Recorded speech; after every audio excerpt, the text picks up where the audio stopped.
Hey everybody, welcome back to the channel. We're bringing the Datsun back. There's been quite a few of you guys wanting me to bring this back to the channel, and well, it never went away. It's just been pushed off to the side. A lot of work got to go on this one, and I figured, you know what, this would make great filler content in between the Fury videos and all of that stuff, and hey, why not? So just give me a second to catch everybody up, just in case you're new and you missed these videos. This is a 1970 Datsun pickup, and it's a short bed little truck that has been morphed onto a Nissan hardbody frame. Drivetrain and all, man. We're talking the engine, the transmission, all of it. Yep, there's that D21 KA24E motor, the little 4-banger 12-valve, fuel injection, AC, power steering, everything works. This truck actually does run, believe it or not. The 1995 Nissan hardbody was the donor. We bought it out of Copart, and we're going to use basically most of that vehicle with just the body of the 1970 Datsun. Now I've got a really good playlist on getting it to this point. Go check it out. I always put it at the end of the video, and you can actually see that old Nissan hardbody come apart, man. We cut it all to pieces and salvaged this much of it. And well, anyway, let's do some more welding on it. So I'm thinking for today, I'd like to really get the back of this all closed in, and it's going to build us up some strength. You see this kind of floppy there. We got to relocate the seat belts. I mean, they're smack dab right in the way of where this wall is going to mount to the floor. I believe this is going to be a very simple modification. I mean, literally all we got to do is move the bolt maybe an inch forward and we'll be clear of the wall and we'll be fine. So that's going to be super easy. Just obviously want to keep track of our stuff.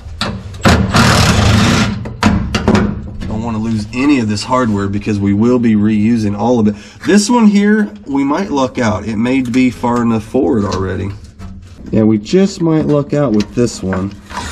You can see right there on that other one, the wall is going to come right down on top of it. So that one's definitely got to get moved out of the way.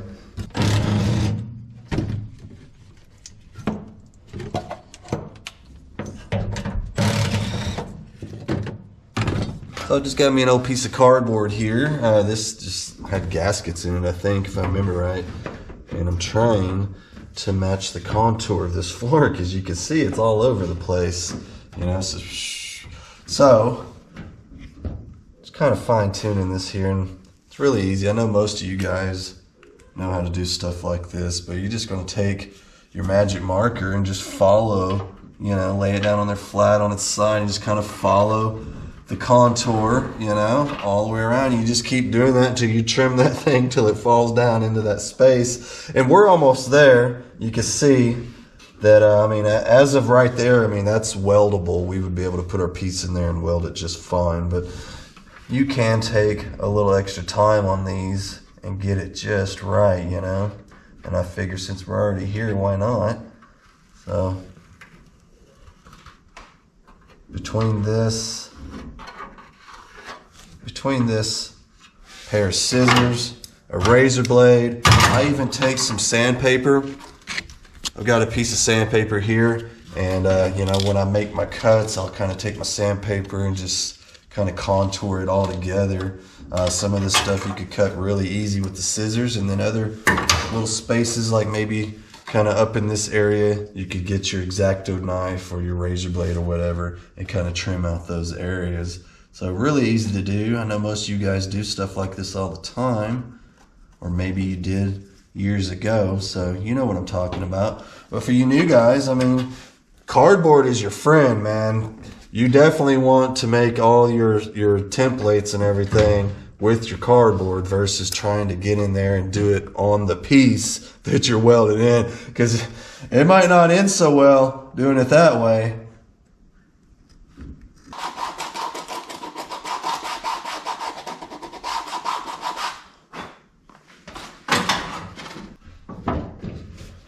So we're getting really close. I'm just kind of fine tuning it now. I'm not even using the razor blade or the scissors at this point. We're too close for that. So I'll keep going through here with my, this is 36 grit sandpaper, by the way, in case I failed to mention that before. And it works perfect for this. This is just really thin cardboard. That's all it is. It's not the kind like you would make a box out of, where it seems like it has like 2 layers with a middle layer inside of it. This is just like what your cereal box or something like that would be made out of, and it works really good for this method. So I think, man, I could just about call that good. In fact, I think I could call that good, but I will sit here and mess with this just a little bit more, because why not? And of course, the closer you get it, the easier it is to weld your piece in, and the less warpage and stuff like that you'll end up with, because if you end up with a big gap that you got to sit and fill that gap in, you're just going to start warping stuff up. And this really isn't that important, being the back of a cab. You're not going to see any of it, but it's just a good habit to try to get your pieces as close as possible. And man, I think I'm just about there. You can see just a little bit of daylight through some of it, but it's not excessive. I think it'll weld up perfectly fine. So I think maybe I'll call this piece good, and then we'll make one for the other side, and then we'll trace it onto our piece and start cutting some metal. Got me some clamps so I could clamp my pattern to my piece. That way it don't get moved around. I had actually made some reference marks when I had it over on the cab, so I knew exactly where to put it at on here. And then now I could just come through and trace this out. Once this is all traced out and cut, it should just fall right down onto that floor and match that weird contour we've got going on. I think that'll get it right there. And there's our line. That ought to work. Well, all right, let's do some cutting.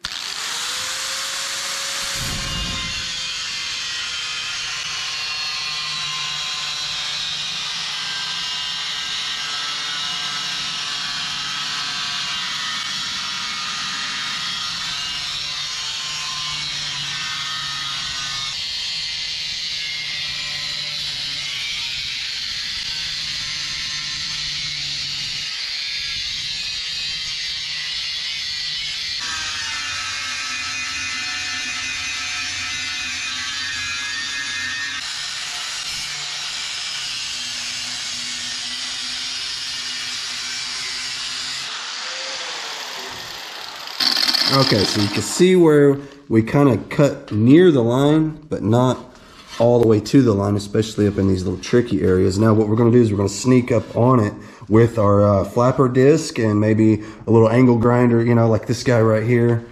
These work pretty good for getting into those little areas. One of these works really good. It's got that little reamer bit on there, man. You can get up in those little contoured areas. This will be a really good tool for you.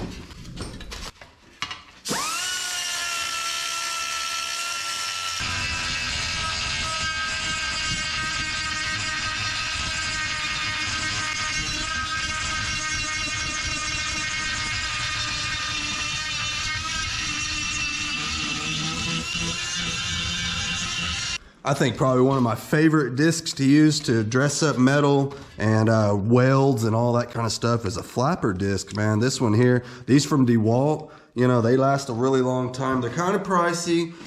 Something like this could cost like $8 or $10, but they do last quite a while. Even when they're kind of really worn down, they keep right on going. But that's going to dress up our edge, and what we'll do is we'll work it right to that magic marker line, and we ought to be good.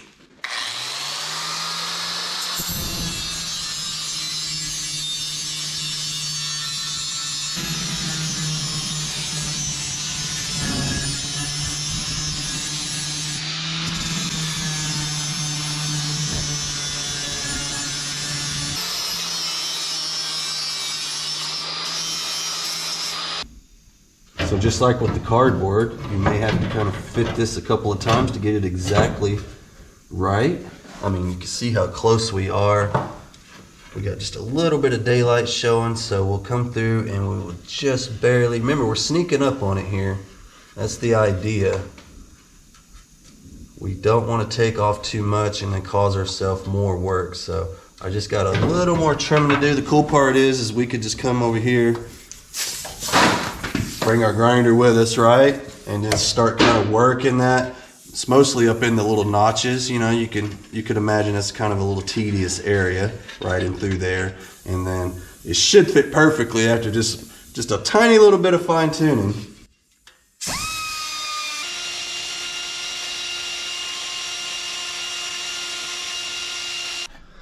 So I'm actually pretty happy with the way this fits. I think it's going to be just fine. Now we can come through and weld that up. And we don't have this big giant gap we're trying to fill up or anything like that. That right there is totally acceptable. Now we're going to have to make us a mark because you can see, you know, this doesn't match up now. This is supposed to fall right in. So what we're going to have to do is go around over to the inside, make sure we got it sitting exactly where we want it. And then we're going to have to come in here and mark the piece, and then we'll cut it, and it should fit right in there just fine after that.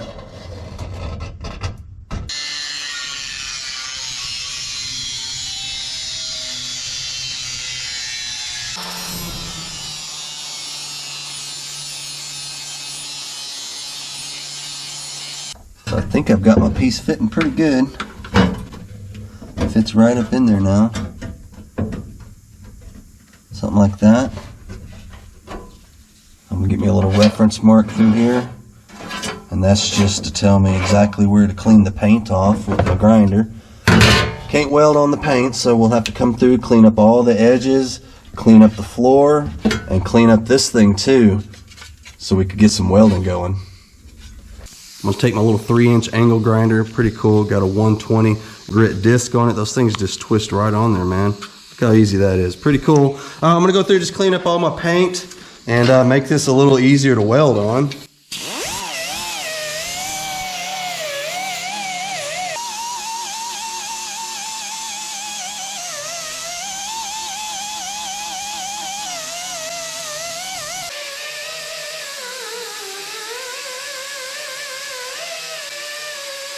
So now that I got the majority of the paint removed, I'm going to switch on over to this kind of a Scotch-Brite disc going on here. This is real gentle on the metal, but man, it'll eat the paint right off. You can see we already did the other side, man. It makes it look like brand new. It's really cool. Now, I've got a mask on. You guys, check it out.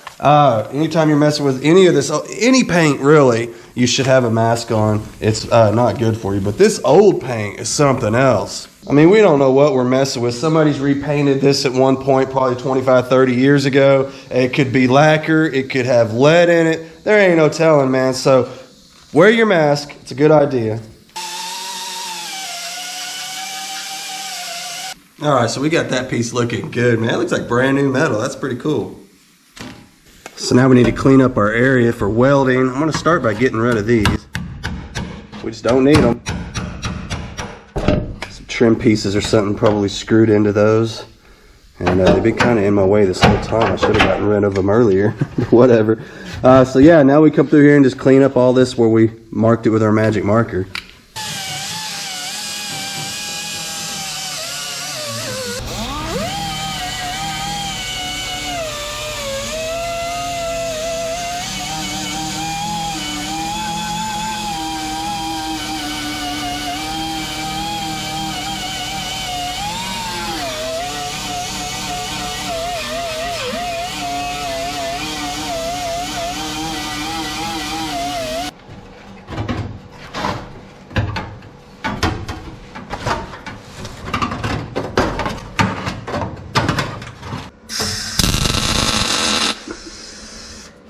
Nice.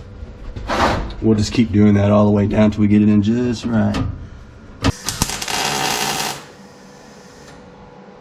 So there it is after a little bit of welding. Kind of went across the bottom there, a little across the top. This is a slow go, y'all. You see how these are all gapped out? That's the way the whole thing starts out, and then you just go back in and you fill in between each one. That's the only way to keep it cool, is you have to weld a little here, a little there, go back, do it again, and just keep going and keep going and keep going until you finally end up with like full lines. You see what I'm saying? Because you wouldn't want to leave it like that.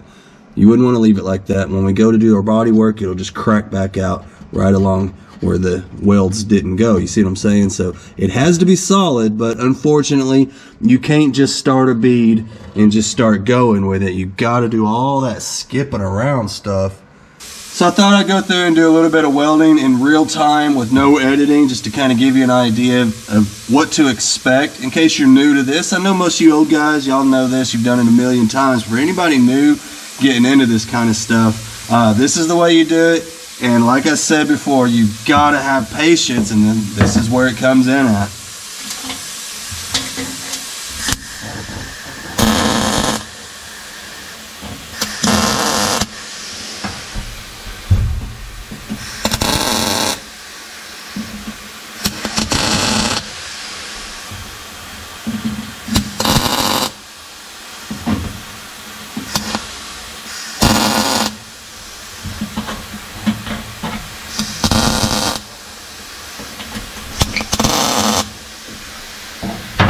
Every once in a while, I'll come through and blow it off.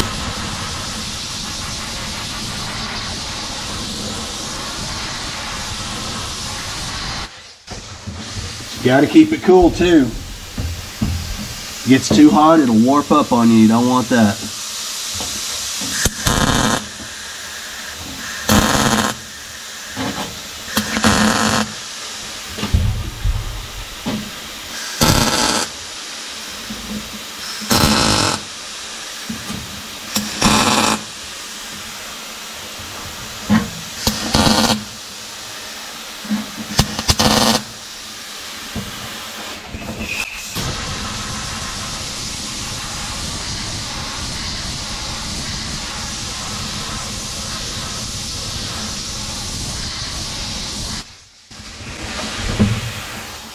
Now, it doesn't take long. You see how it's starting to already fill in? You know, so just a few passes through there, and before you know it, your welds are starting to connect. And that's exactly what you want.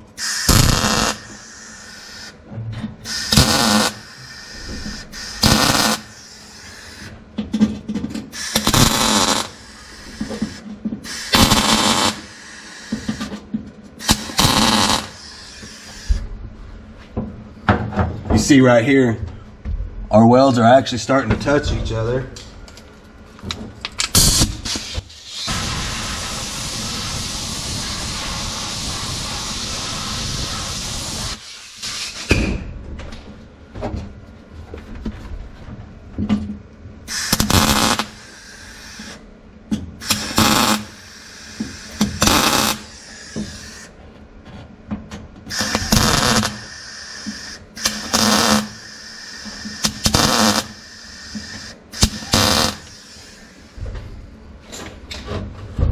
Now, lucky for me, having all these body lines actually helps us out.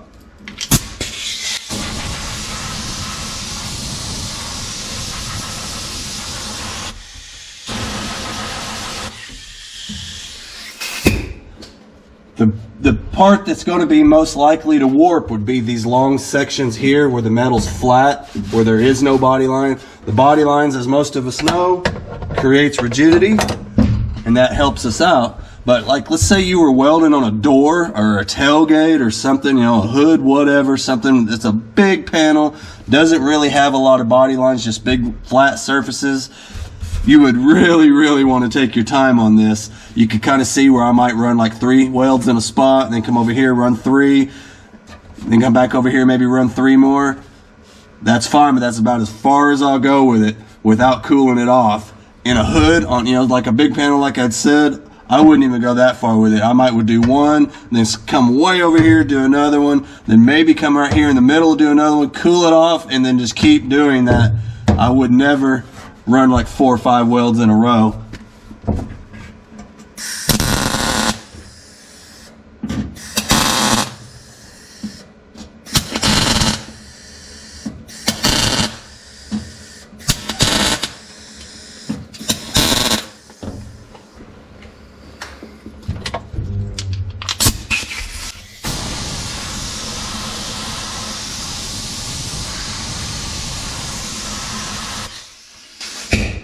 Now at this point, we're just about solid. I can see just a couple of spots here and there where I might run another tack here and there, you know. That's about it.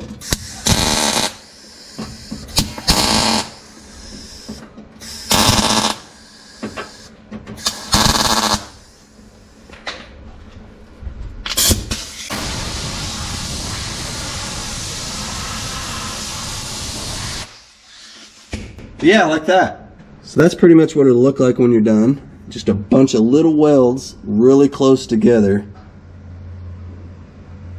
So yeah, once it's all done, we'll come through and we'll kind of grind it just a little bit. I'm not really too worried about the bottom one. It's going to get a big old bead of seam seal run down through there. That's what the factory had in it, and that's what we'll put back in it.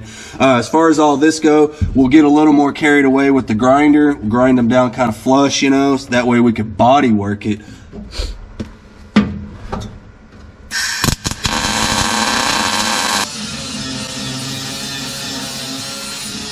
And with just a little bit of work from the grinder, it's just about ready for body work. So that takes care of that side. Now we get to repeat the entire process over on the other side. Gotta love it. Unfortunately, on this side, we seem to have a little straighter area to work with. It's not all over the place like the other side was. We'll have this little contour shape here, but that is it, just one spot. So this side will go a lot quicker. Oh yeah, some good news. All the seatbelt holes we'll be able to reuse. I thought we were going to have to move all that around, and it turned out we were able to kind of bow that wall just slightly, just enough to clear all those bolt holes. That's awesome.